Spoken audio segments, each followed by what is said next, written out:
Hi guys, welcome back to my YouTube channel that is Swapna's tutorial. So ನೀವೇ ನನ್ನ ಚಾನಲ್ಗೆ subscribe ಆಗಿಲ್ಲ ಅಂದರೆ ಪ್ಲೀಸ್ ಸಬ್ಸ್ಕ್ರೈಬ್ ಆಗಿ, ವೀಡಿಯೋಸ್ನ ಲೈಕ್ ಮಾಡಿ, ಶೇರ್ ಮಾಡಿ, ಹಾಗೆ ಕಮೆಂಟ್ ಮಾಡಿ. ಸೊ ಇವತ್ತು ನಾನು ಮಾಡ್ತಿರೋ ಸಬ್ಜೆಕ್ಟ್ ಯಾವುದು ಅಂದರೆ ಸೆಕೆಂಡ್ ಸೆಮ್ BComನ ಬ್ಯಾಂಕಿಂಗ್ ಆಪರೇಷನ್ಸ್ ಅಂತ ಹೇಳಿ ಒಂದು ಸಬ್ಜೆಕ್ಟ್ನ ಎಕ್ಸ್ಪ್ಲೇನ್ ಮಾಡ್ತಿದ್ದೀನಿ. ಅದರಲ್ಲಿ ಚಾಪ್ಟರ್ 4 ಬಂದುಬಿಟ್ಟು ನೆಗೋಷಿಯಬಲ್ ಇನ್ಸ್ಟ್ರೂಮೆಂಟ್ ಆ್ಯಂಡ್ ಎಂಡೋಸ್ಮೆಂಟ್ ಅಂತ ಹೇಳಿ ಈ ಒಂದು ಚಾಪ್ಟರ್ನ ನಾನು ಎಕ್ಸ್ಪ್ಲೇನ್ ಮಾಡ್ತಿದ್ದೀನಿ. ಆಲ್ರೆಡಿ ಚಾಪ್ಟರ್ 1ಇಂದ ಚಾಪ್ಟರ್ 3ವರೆಗೂ ಆಲ್ರೆಡಿ ಎಕ್ಸ್ಪ್ಲೇನ್ ಮಾಡಿ ಅಪ್ಲೋಡ್ ಮಾಡಿದ್ದೀನಿ.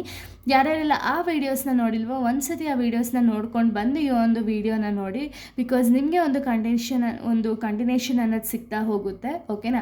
ಸೊ ಈ ಒಂದು ವೀಡಿಯೋದಲ್ಲಿ ನಾನು ಕಂಪ್ಲೀಟಾಗಿ ಚೆಕ್ಸ್ ಬಗ್ಗೆ ಹೇಳ್ತಾ ಹೋಗ್ತೀನಿ. ಓಕೆನಾ? ಏನಿದು ಚೆಕ್ ಅಂದರೆ ಏನು, ಟೈಪ್ಸ್ ಆಫ್ ಚೆಕ್ ಯಾವುದೆಲ್ಲ ಇದೆ ಅಂತ ಹೇಳಿ ಕಂಪ್ಲೀಟಾಗಿ ಚೆಕ್ ಬಗ್ಗೆ ಹೇಳ್ತಾ ಹೋಗ್ತೀನಿ. ಓಕೆನಾ? ಸೊ ನೋಡಿ, ಚೆಕ್ ಅಂದರೆ ಏನು ಅಂದರೆ it is a written order given by an account holder to the bank directing it to pay a specified amount to the specified person. ಅಂದರೆ ಏನು, ನೀವು ಎಲ್ಲರೂ ಚೆಕ್ ನೋಡಿರ್ತೀರಲ್ಲ. ಚೆಕ್ ಅಂದರೆ ಏನು, ಇವಾಗ ನಾನು ಎಕ್ಸಾಂಪಲ್ ಹೇಳ್ತೀನಿ ನೋಡ್ಕೊಳ್ಳಿ. ಎ ಅನ್ನೋ ಪರ್ಸನ್ನು ಬಿಗೆ ಸ್ವಲ್ಪ ಅಮೌಂಟ್ ಕೊಡಬೇಕಾಗಿರುತ್ತೆ. ಬಟ್ ಏನು, ಇವನ ಹತ್ರ ಇವಾಗ ಅಮೌಂಟು ಕ್ಯಾಶಲ್ಲಿ ಕೂಡ ಇರಲ್ಲ. ಆ್ಯಂಡ್ ಅವನ ಹತ್ರ ಇವಾಗ ಆನ್ಲೈನ್ ಕೂಡ ಅವನು ಆನ್ಲೈನಲ್ಲೂ ಕೂಡ ಅವನ ಹತ್ರ ಅಮೌಂಟ್ ಇರಲ್ಲ. ಓಕೆನಾ? ಸೊ ಅದಕ್ಕೆ ಅವನೇನು ಮಾಡ್ತಾನೆ, ಅವನಿಗೆ ಎಗೆ ಸಿ ಬಂದುಬಿಟ್ಟು ಯಾವಾಗ 10th ಜೂನ್ ಅವನು ಸಿ ಎಗೆ ಅಮೌಂಟ್ ಕೊಡಬೇಕಾಗಿರುತ್ತೆ. ಓಕೆನಾ? 10th ಜೂನ್ ಸಿ ಬಂದುಬಿಟ್ಟು ಎಗೆ ಸ್ವಲ್ಪ ಅಮೌಂಟ್ ಕೊಡಬೇಕಾಗಿರುತ್ತೆ. ಎಕ್ಸಾಂಪಲ್ 10,000 ರೂಪೀಸ್ ಸಿ ಎಗೆ ಅಮೌಂಟ್ ಕೊಡಬೇಕಾಗುತ್ತೆ. ಓಕೆನಾ? ಸೊ ಅದಕ್ಕೆ ಎ ಏನು ಮಾಡ್ತಾನೆ ಅಂದರೆ, ಇವಾಗ ಹೆಂಗಿದ್ರು ಬಿಗೆ ಎ ಕೊಡಬೇಕು ಅಮೌಂಟ್. ಓಕೆನಾ? ಬಟ್ ಎ ಹತ್ರ ಸ್ವಲ್ಪನೂ ಕೂಡ ಕಾಸಿರಲ್ಲ. ಸೊ ಅದಕ್ಕೆ ಏನು ಮಾಡ್ತಾನೆ ಅಂದರೆ ಒಂದು ಚೆಕ್ನ ಫಾರ್ಮ್ ಮಾಡಿ ಕೊಡ್ತಾನೆ ಬಿಗೆ.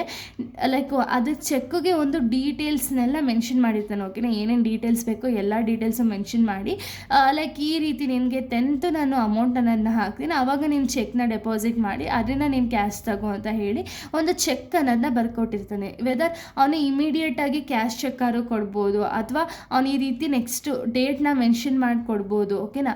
ಯಾವಾಗಾದರೂ ಕೊಡ್ಬೋದು. ಬಟ್ ಏನು ಅಂದರೆ ಇಲ್ಲಿ ಏನಾಗುತ್ತೆ ಅಂದರೆ, ಇಲ್ಲಿ ಎ ಬಂದುಬಿಟ್ಟು ಅಕೌಂಟ್ ಹೋಲ್ಡರ್. ಓಕೆನಾ? ಅಕೌಂಟ್ ಹೋಲ್ಡರು ಬ್ಯಾಂಕಿಗೆ ರಿಕ್ವೆಸ್ಟ್ ಮಾಡ್ತಿದ್ದಾನೆ ಅಥವಾ ಬ್ಯಾಂಕಿಗೆ ಹೇಳ್ತಿದ್ದಾನೆ ಏನು ಅಂದರೆ, ಇಷ್ಟು ಅಮೌಂಟ್ನ ಎಕ್ಸಾಂಪಲ್ 10,000 ಅಮೌಂಟ್ನ ನೀನು ಬ್ಯಾಂಕಿಗೆ ಡೈರೆಕ್ಟ್ ಮಾಡ್ತಿರೋದು. ಓಕೆನಾ? ಬಿ ಅನ್ನೋ ಪರ್ಸನ್ ಬರ್ತಾನೆ, ಇವನಿಗೆ ನೀನು ಇಷ್ಟು ಅಮೌಂಟ್ನ ಕೊಡು ಅಂತ ಹೇಳಿಬಿಟ್ಟು ಒಂದು ಚೆಕ್ ಮುಖಾಂತರ, ಅಂದರೆ ಏನು, ಇದೊಂದು ರಿಟರ್ನ್ ಡಾಕ್ಯುಮೆಂಟ್ ಅಥವಾ ರಿಟರ್ನ್ ಆರ್ಡರ್. ಓಕೆನಾ? ಸೊ ಇಲ್ಲಿ ಆರ್ಡರ್ ಮಾಡ್ತಿರೋದು ಎ ಬಂದುಬಿಟ್ಟು ಬಿಗೆ ಇಷ್ಟು ಅಮೌಂಟು ಅಂತ ಹೇಳಿ ಒಂದು ಚೆಕ್, ಅವರೇ ಒಂದು ಅಕೌಂಟ್ ಹೋಲ್ಡರ್ ಇದ್ದರೆ ಮಾತ್ರ ಇದನ್ನು ಬರೆಯೋಕ್ಕಾಗೋದಲ್ವಾ. ಸೊ ಅದಕ್ಕೆ ಅವ್ರು ಏನು ಮಾಡ್ತಾರೆ ಅಂದರೆ ಒಂದು ಚೆಕ್ನ ಬರೆದು ಕಳಿಸ್ತಾರೆ. ಓಕೆನಾ? ಈ ಚೆಕ್ನ ಬಿ ಏನು ಮಾಡ್ಬೋದು ಅಂದರೆ, ಅವನ ಬ್ಯಾಂಕಿಗೆ ಅವನ ಒಂದು ಡೀಟೇಲ್ಸ್ನ ಹಾಕ್ಕೊಂಡು, ಇವಾಗ ಪೇಡ್ ಟು ಅಂತ ಇರುತ್ತಲ್ಲ, ಪೇಗೆ ಮಿಸ್ಟರ್ ಬಿ ಅಂತ ಹಾಕ್ಕೊಂಡು ಅವನು ಬ್ಯಾಂಕಿಗೆ ಹೋಗಿ ಡೆಪಾಸಿಟ್ ಮಾಡಿದ್ರೆ ಆವಾಗ ಅವನಿಗೆ ಅಮೌಂಟ್ ಅನ್ನೋದು ಬರುತ್ತೆ. ಓಕೆನಾ? ಅದನ್ನು ನಾವು ಚೆಕ್ ಅಂತೀವಿ. ಸೊ ಏನೋ it is an return order. ಇಲ್ಲೇನಾಗುತ್ತೆ, ಸಮಥಿಂಗ್ ಏನೋ ಒಂದು ರಿಟರ್ನ್ ಆರ್ಡರ್ ಇರುತ್ತೆ. ಓಕೆನಾ? Given by the account holder to the bank directing it to a paid specify amount to the specified person. So ಇಲ್ಲೇನು ಮಾಡ್ತಿದ್ದಾರೆ, ರಿಟರ್ನ್ ಆರ್ಡರಲ್ಲಿ ಅಕೌಂಟ್ ಹೋಲ್ಡರ್ ಯಾರಿದ್ದಾರಲ್ಲ ಇವ್ರು ಏನು ಮಾಡ್ತಿದ್ದಾರೆ, ಡೈರೆಕ್ಟ್ ಮಾಡ್ತಿದ್ದಾರೆ ಬ್ಯಾಂಕಿಗೆ, ಏನು ಇಷ್ಟು ಅಮೌಂಟ್ನ ಈ ಪರ್ಸನ್ಗೆ, ಬಿ ಪರ್ಸನ್ಗೆ ನೀವು ಕೊಡಿ ಅಂತ ಹೇಳಿ ಡೈರೆಕ್ಟಿಂಗ್ ಮಾಡ್ತಿರೋದನ್ನ ನಾವು ಚೆಕ್ ಅಂತೀವಿ. ಸೊ ಇದ್ರ ಕ್ಯಾರೆಕ್ಟರಿಸ್ಟಿಕ್ಸ್ನ ನಾವು ನೋಡೋದಾದ್ರೆ, ಚೆಕ್ ಕ್ಯಾರೆಕ್ಟರಿಸ್ಟಿಕ್ಸ್ ಏನೇನು ಅಂದರೆ must be in return. So ನಿಮ್ಗೆ ಎಲ್ಲರಿಗೂ ಗೊತ್ತಿದೆ, ಚೆಕ್ ಅನ್ನೋದು ಯಾವಾಗಲೂ ಕೂಡ ರಿಟರ್ನಲ್ಲಿರುತ್ತೆ. ಇವಾಗ 10,000 ರೂಪೀಸ್ ವರ್ಡ್ಸಲ್ಲೂ ಇರುತ್ತೆ, ಅದ್ರ ಜೊತೆಗೆ ಇನ್ ರಿಟರ್ನ್ 10,000 ರೂಪೀಸ್ ಒನ್ಲಿ ಅಂತ ಹೇಳಿ ರಿಟರ್ನಲ್ಲೂ ಇರುತ್ತೆ. ಮಿಸ್ಟರ್ ಪೇ ಟು ಅಂತ ಹೇಳಿಬಿಟ್ಟು ಅವರ ಒಂದು ಡೀಟೇಲ್ಸ್ ಆಗಿರ್ಬೋದು, ಬ್ಯಾಂಕ್ ಅಕೌಂಟ್ ಆಗಿರ್ಬೋದು, ಕಂಪ್ಲೀಟಾಗಿ ಎಲ್ಲ ಡೀಟೇಲ್ಸ್ನೂ ಕೂಡ ಮೆನ್ಷನ್ ಮಾಡಿರ್ತಾರೆ ಅಲ್ವಾ. ನೋಡಿ, ಪೇಯಬಲ್ ಆನ್ ಡಿಮ್ಯಾಂಡ್ ಅಂದರೆ ಏನು, ಇವಾಗ ಏನು ಆರ್ಡರ್ ಮಾಡ್ತಾರೆ ನೋಡಿ ಬ್ಯಾಂಕಿಗೆ, ಆ ಬೇಸಿಸ್ ಮೇಲೆ ಬ್ಯಾಂಕ್ ಅವರು ಪೇ ಮಾಡ್ತಾರೆ ಬಿಗೆ. ಓಕೆನಾ? Must be a certain amount, must be certain ಅಂದರೆ ಏನು, ಇಲ್ಲಿ ಅಮೌಂಟ್ ಅನ್ನೋದು ಕಂಪಲ್ಸರಿ ಮೆನ್ಷನ್ ಮಾಡಲೇಬೇಕು. ಯಾರಿಗೂ ಕೂಡ ನಾವು ಬ್ಲ್ಯಾಂಕ್ ಚೆಕ್ನ ಕೊಡೋಕ್ಕಾಗಲ್ಲ ಅಲ್ವಾ, ಯಾರನ್ನೂ ಕೂಡ ನಮಗೂ ಕೊಡೋಕ್ಕಾಗಲ್ಲ. ಸೊ ಅವ್ರು ಎಷ್ಟಾದ್ರೂ ಅಮೌಂಟ್ ಹಾಕ್ಕೋಬೋದು. ಸೊ ಅದಕ್ಕೆ ಏನು, ಇಲ್ಲಿ ಫಸ್ಟ್ನೇ ಅಮೌಂಟ್ ಅನ್ನೋದು ಮೆನ್ಷನ್ ಆಗಿರುತ್ತೆ. ಯಾಕೆ ಇಲ್ಲಿ ನೋಡಿ, ಇಲ್ಲಿ ಈವನ್ ವರ್ಡ್ಸಲ್ಲೂ ಕೊಡ್ತಾರೆ. ಯಾಕೆ ಅಂದರೆ ಇವಾಗ ನಂಬರ್ಸಲ್ಲಿ ಮೋಸ ಆದರೆ, ಇವಾಗ ಎಕ್ಸಾಂಪಲ್ ನಮ್ಗೆ ಗೊತ್ತಿಲ್ಲದಂಗೆ 10 ಹಾಕ್ಕೊಂಡ್ರು ಹಾಕೋಬೋದಲ್ವಾ. ಬಟ್ ಇಲ್ಲಿ ವರ್ಡ್ಸಲ್ಲಿ ಇತ್ತು ಅಂದರೆ ಅಲ್ಲಿ ಅಷ್ಟು ಮೋಸ ಆಗೋಕ್ಕೆ ಚಾನ್ಸ್ ಇರಲ್ಲ. ಸೊ ಅದಕ್ಕೆ ವರ್ಡ್ಸಲ್ಲೂ ಮೆನ್ಷನ್ ಮಾಡಿರ್ತಾರೆ, ವಿತ್ ಅಮೌಂಟಲ್ಲೂ ಕೂಡ ಅಂದರೆ ನಂಬರ್ಸಲ್ಲೂ ಕೂಡ ಮೆನ್ಷನ್ ಮಾಡಿರ್ತಾರೆ. Sign by the drawer. So drawer ಯಾರಿರ್ತಾರಲ್ಲ ಅವ್ರು ಮಸ್ಟ್ ಆ್ಯಂಡ್ ಶುಡ್ ಸೈನ್ ಮಾಡಲೇಬೇಕು. Contains an unconditional order. ಅಂದರೆ ಇಲ್ಲಿ ಏನೋ ಒಂದು ಆರ್ಡರ್ ಇರುತ್ತೆ, ಓಕೆನಾ. ಏನಿಲ್ಲ ಆರ್ಡರು, ಆರ್ಡರ್ ಮಾಡ್ತಿರೋದು ಬ್ಯಾಂಕಿಗೆ ಇಷ್ಟು ಅಮೌಂಟ್ನ ಈ ಪರ್ಸನಿಗೆ ಪೇ ಮಾಡಿ ಅಂತ ಹೇಳಿ ಆರ್ಡರ್ ಮಾಡ್ತಿರೋದು. ಸೊ ಅದಕ್ಕೆ ಇಲ್ಲಿ ಏನೋ ಒಂದು ಅನ್ಕಂಡೀಷ್ನಲ್ ಆರ್ಡರ್ ಅನ್ನೋದು ಇರುತ್ತೆ, ಓಕೆನಾ. ಇನ್ನು ಟೈಪ್ಸ್ ಆಫ್ ಚೆಕ್ಸ್ನ ನಾವು ನೋಡೋದಾದರೆ ಯಾವ್ಯಾವೆಲ್ಲ ಟೈಪ್ಸ್ ಆಫ್ ಚೆಕ್ಸ್ ಇರುತ್ತೆ ಅಂದರೆ ಬೇರರ್ ಚೆಕ್ ಅಂದರೆ ಏನು, payable to whoever present the cheques. ಅಂದರೆ ಏನು, ಇಲ್ಲಿ ಯಾವುದೇ ರೀತಿಯ ಆರ್ಡರ್ ಇರಲ್ಲ, ಓಕೆನಾ.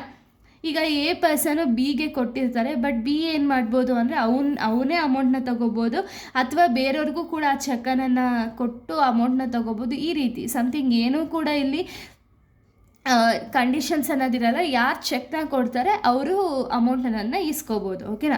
ಸೊ ನೋಡಿ ಫೀಚರ್ಸು, ನೋ ಐಡೆಂಟಿಫಿಕೇಷನ್ ರಿಕ್ವೈರ್ಡ್. ಅಂದರೆ ಏನು, ಇಲ್ಲಿ ಏನೇ ಐಡೆಂಟಿಫಿಕೇಷನ್ ಅನ್ನೋದು ಏನು ರಿಕ್ವೈರ್ಡ್ ಇರಲ್ಲ. ಯಾಕೆ ಅಂದರೆ ಯಾರು ಹೋಗಿ ಬ್ಯಾಂಕಿಗೆ ಚೆಕ್ಕನ್ನು ಪ್ರೆಸೆಂಟ್ ಮಾಡ್ತಾರೋ ಅವರು ಅಮೌಂಟ್ನ ತೊಗೋಬೋದು, ಓಕೆನಾ. ಈಸಿಲಿ ಟ್ರಾನ್ಸ್ಫರಬಲ್ ಅಂದರೆ ಏನು, ಇವಾಗ ಒಂದು ಪರ್ಸನ್ ಒಂದು ಚೆಕ್ನ ತೊಗೊಂಡು ಬಂದು ಕೊಟ್ಟರು ಅಂದರೆ, ಈಗ ಮಿಸ್ಟರ್ ಎ ಅಲ್ಲಿ ಈ ಒಂದು ಚೆಕ್ ಅನ್ನೋದು ಇರುತ್ತೆ, ಓಕೆನಾ. ಈ ಮಿಸ್ಟರ್ ಎ ಬಂದುಬಿಟ್ಟು ಅಕೌಂಟ್ ಹೋಲ್ಡರು. ಸೊ ಇವ್ರು ಈ ಚೆಕ್ ಬರೆದಿದ್ದಾರೆ ಅಂದರೆ, ಇವಾಗ ನಾನು ಹೋಗಿ ಪ್ರೆಸೆಂಟ್ ಮಾಡಿದೆ ಅಂದರೆ ಮಿಸ್ಟರ್ ಬಿ ಹೋಗಿ ಪ್ರೆಸೆಂಟ್ ಮಾಡಿದ್ರು ಅಂದರೆ ಅವ್ರಿಗೆ ಈಸಿಯಾಗಿ ಅಮೌಂಟ್ ಅನ್ನೋದು ಟ್ರಾನ್ಸ್ಫರ್ ಆಗುತ್ತೆ. ಐ ರಿಸ್ಕ್ ಇಫ್ ಲಾಸ್ಟ್ ಅಂದರೆ ಏನು, ಈಗ ಅಕಸ್ಮಾತ್ ಏನಾದ್ರು ಬಿ ಏನಾದ್ರು ಈ ಚೆಕ್ನ ಕಳ್ಕೊಂಡ ಅಂದರೆ ಅವನಿಗೆ ಫುಲ್ ಲಾಸ್ ಇರುತ್ತೆ, ಏನೋ ಒಂದು ರಿಸ್ಕ್ ಅನ್ನೋದು ಜಾಸ್ತಿ ಇರುತ್ತೆ. ಯಾವ ರೀತಿ ರಿಸ್ಕು ಅಂದರೆ, ಇವಾಗ ಅವನ ಹತ್ರ ಕಳೆದೋಯ್ತು ಅಂದರೆ ಮತ್ತೆ ಅವನಿಗೆ ಆ ಚೆಕ್ ಯಾರಾದರೂ ಹೋಗಿ ಕೊಟ್ಟರು ಅಂದರೆ ಬೇರೆ ಚೆಕ್ಕು ಮತ್ತೆ ಅವನಿಗೆ ಅಮೌಂಟ್ ಅನ್ನೋದು ವಾಪಸ್ ಬರಲ್ಲ ಅಲ್ವಾ. ಸೊ ಅದಕ್ಕೆ ಇಲ್ಲಿ ಹೈ ರಿಸ್ಕ್ ಅನ್ನೋದಿರುತ್ತೆ.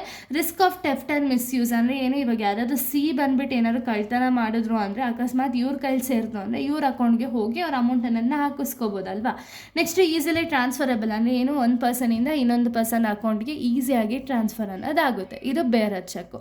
ಇನ್ನು ನೆಕ್ಸ್ಟ್ ಟೈಪ್ ಆಫ್ ಚೆಕ್ನ ನಾವು ನೋಡೋದಾದರೆ, ಸೊ ನೋಡಿ ನೆಕ್ಸ್ಟ್ ಬಂದುಬಿಟ್ಟು ಆರ್ಡರ್ ಚೆಕ್. ಆರ್ಡರ್ ಚೆಕ್ ಅಂದರೆ ಏನು, payable only a specified name or a person on his order. ಅಂದರೆ ಏನು, ಸೊ ಇಲ್ಲಿ ಆರ್ಡರ್ ಚೆಕ್ಕಲ್ಲಿ ಆರ್ಡರ್ ಮಾಡ್ತಿದ್ದಾರೆ. ಈಗ ಎ ಬಂದುಬಿಟ್ಟು ಅಕೌಂಟ್ ಹೋಲ್ಡರ್ ಅಂದರೆ ಎ ಚೆಕ್ ಬರಿಬೇಕಾದ್ರೆ ಅವ್ರು ಹೇಳ್ತಿದ್ದಾರೆ ಏನು ಅಂದರೆ ಬಿಗೆ ಮಾತ್ರ ನೀವು ಪೇ ಮಾಡಬೇಕು ಅಂತ ಹೇಳಿ ಆರ್ಡರ್ ಮಾಡ್ತಿದ್ದಾರೆ. ಇವ್ರ ನೇಮ್ ಆಗಿರ್ಬೋದು, ಪರ್ಸನ್ದು ನೇಮ್ನ ಮೆನ್ಷನ್ ಮಾಡಿರ್ತಾರೆ, ಅದ್ರ ಜೊತೆಗೆ ಇವ್ರಿಗೆ ನೀವು ಪೇ ಮಾಡಬೇಕು ಅಂತ ಹೇಳಿ ಆರ್ಡರ್ ಮಾಡಿರ್ತಾರೆ. ಅದನ್ನು ನಾವು ಆರ್ಡರ್ ಚೆಕ್ ಅಂತ ಹೇಳಿ ಕರಿತೀವಿ. ಸೊ ಇದು ಸೇಫರ್ ದಾನ್ ಬೇರೆ ಚೆಕ್ ಆದರೆ ಏನು, ಯಾರಾದರೂ ಹೋಗಿ ರೆಪ್ರೆಸೆಂಟನ್ನು ಮಾಡ್ಬೋದು ಚೆಕ್ನ, ಎಲ್ಲರಿಗೂ ಕೂಡ ಈಸಿಯಾಗಿ ಟ್ರಾನ್ಸ್ಫರಬಲ್ ಆಗುತ್ತೆ. ಬಟ್ ಆರ್ಡರ್ ಚೆಕ್ಕಲ್ಲಿ ಇದನ್ನು ಅಷ್ಟು ಸೇಫ್ ಇರುತ್ತೆ, ಓಕೆನಾ. ಬೇರೆ ಚೆಕ್ ಕಂಪೇರ್ ಮಾಡಿದ್ರೆ ಆರ್ಡರ್ ಚೆಕ್ ಅನ್ನೋದು ಸೇಫ್ ಇರುತ್ತೆ. Transfer possible through the endorsement ಅಂದರೆ ಎಂಡೋಸ್ಮೆಂಟ್ ಏನು, ಹಿಂಬರಹ ಅಂತ ಹೇಳಿ, ಓಕೆನಾ. ಚೆಕ್ ಹಿಂದೆ ಅವರ ನೇಮ್ ಆಗಿರ್ಬೋದು, ಒಂದು ಫೋನ್ ನಂಬರ್ ಆಗಿರ್ಬೋದು, ಅಕೌಂಟ್ ಹೋಲ್ಡರ್ ನಂಬರ್ ಆಗಿರ್ಬೋದು ಕಂಪ್ಲೀಟಾಗಿ ಮೆನ್ಷನ್ ಮಾಡಿರ್ತಾರಲ್ಲ, ಅದನ್ನು ನಾವು ಎಂಡೋಸ್ಮೆಂಟ್ ಅಂತ ಹೇಳಿ ಕರಿತೀವಿ. ಸೊ ನೆಕ್ಸ್ಟ್ ಬಂದ್ಬಿಟ್ಟು ಕ್ರಾಸ್ ಚೆಕ್ ಅಂದರೆ ಏನು, cheque bearing 2 parallel line on its face. ಅಂದರೆ ನಿಮಗೆ ಚೆಕ್ ನೋಡಿದಾಗ ಗೊತ್ತಾಗುತ್ತೆ ಇಲ್ಲಿ 2 ಲೈನ್ಸ್ ಅನ್ನೋದಿರುತ್ತೆ, ಓಕೆನಾ. ಇಲ್ಲಿ ಮೇ ಬಿ ಈ ಲೈನ್ಸ್ ಒಳಗಡೆ ಒಂದು ಬ್ಯಾಂಕ್ ನೇಮ್ ಬರೆದಿರ್ಬೋದು, ಅಥವಾ ಅಕೌಂಟ್ ಹೋಲ್ಡರ್ಸ್ ನಂಬರ್ ಬರೆದಿರ್ಬೋದು, ಅಥವಾ ಬರೀ ಕ್ರಾಸ್ ಚೆಕ್ಕೇ ಇರ್ಬೋದು, ಓಕೆನಾ. ಸೊ ಇದನ್ನು ನಾವು ಕ್ರಾಸ್ ಚೆಕ್ ಅಂತೀವಿ. ಇಲ್ಲಿ 2 ಪ್ಯಾರಲಲ್ ಲೈನ್ಸ್ ಅನ್ನೋದಿರುತ್ತೆ. ಇಲ್ಲಿ ಫೀಚರ್ಸ್ ಏನೇನು ಅಂದರೆ amount credited to the account only. So ಇಲ್ಲಿ ಏನಾಗುತ್ತೆ ಅಂದರೆ, ಇಲ್ಲಿ ಏನು ಚೆಕ್ಕಲ್ಲಿ ಅಮೌಂಟ್ ಮೆನ್ಷನ್ ಮಾಡಿರ್ತಾರಲ್ಲ ಈ ಅಮೌಂಟ್ನ ಅಕೌಂಟಿಗೆ ಕ್ರೆಡಿಟ್ ಮಾಡ್ತಾರೆ. ಸೊ ಇದು ತುಂಬ ಸೆಕ್ಯೂರ್ಡ್ ಆಗಿರುತ್ತೆ, ಓಕೆನಾ. ಕ್ರಾಸ್ ಚೆಕ್ ಬಂದುಬಿಟ್ಟು ತುಂಬ ಸೆಕ್ಯೂರ್ಡ್ ಆಗಿರುತ್ತೆ.